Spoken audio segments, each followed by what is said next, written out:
Times are hard right now for indie devs, and VR is no exception. The Meta Store now mixes any old trash with good titles, making it hard for players to find high quality games to check out. But in my spare time I regularly check out lots of indie titles which you would never know about because most are not ready or simply bad, and making a video about a game that no one cares about is just bad for me, and it's also bad for the devs. So instead I tend to give the devs direct feedback and hope things can improve. But then there's games that come along like Tier 1 that was released yesterday in early access for 10 of my English pounds. Now I first played this game back at Gamescom last year and I came away pretty underwhelmed, but I did appreciate the direction that the developers wanted to go, a new military first person shooter that will redefine realism and teamwork. And I also learned that the devs behind Tier 1 are something or were something to do with Downpour Interactive, who made Onward, and this definitely got my hopes up. For all of Onward's sins today, which by the way they are hoping to reverse in the coming weeks with a 2.0 update bringing new features and quality of life improvements, Onward was the original first person VR shooter that got everything right. The weapons felt great to use and realistic to reload, and it had a huge competitive following, with Oculus even sponsoring in-person tournaments. And before I unleash my hands-on impressions on Tier 1, I want to tell you my position on early access. All games should go through alpha and beta testing before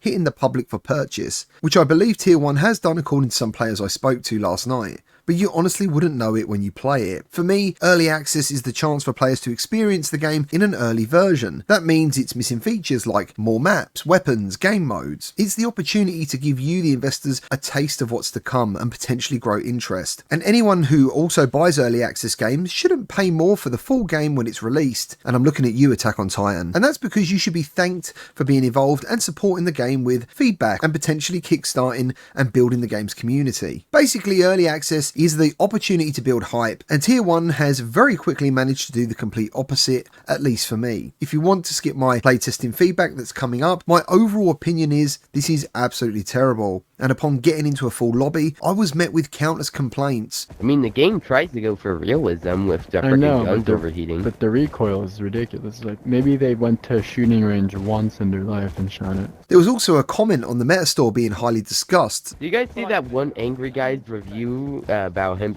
spending $5,000 on this game? Oh, yeah. So I quickly checked this out, and this guy has apparently invested $5,000 into Tier 1, which could obviously be a lie, but let's play along, on the promise of backing a next generation graphical VR shooter with full-on physics. Now he's clearly angry and accuses them of buying subs for the YouTube channel and other things, and the store reviews were already at 3.1. So then I obviously headed to the Kickstarter page to see that they have actually hit their backing goal of $40,000, which in the grand scheme of game development is not a lot, but it was here I was greeted with some very exciting promises, and I can see why people have invested. Tier 1 is apparently inspired by Tom Clancy Rainbow Six, and it will push the boundaries of what is possible in VR, making every mission a pulse-pounding thrill ride. Wow, dude, take my money. This sounds absolutely insane. And now I was even more keen to jump in and see how good or bad this really is. And after a couple of matches, this poor angry sucker who invested 5k is pretty spot on with his feedback. But of course now I'm going to add mine into the mix. And being the reasonable human being I am, I'm going to start with the positives. The maps are okay, but there's only 2 right now, and the weapons look fine.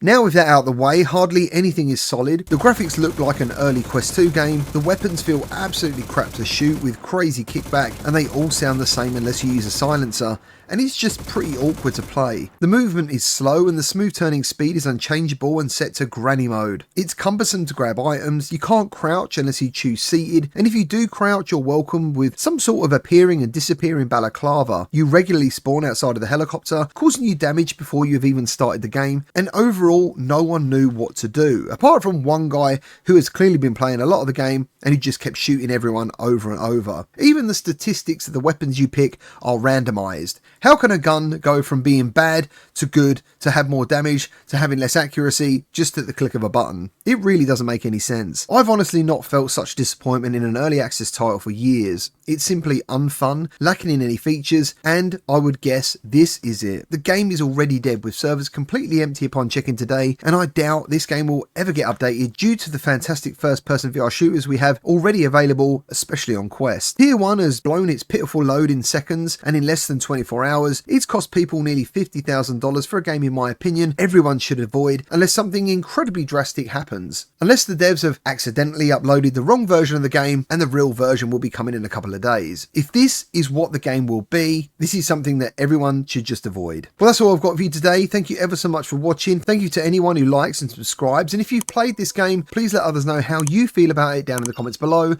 I'll see you on the next one.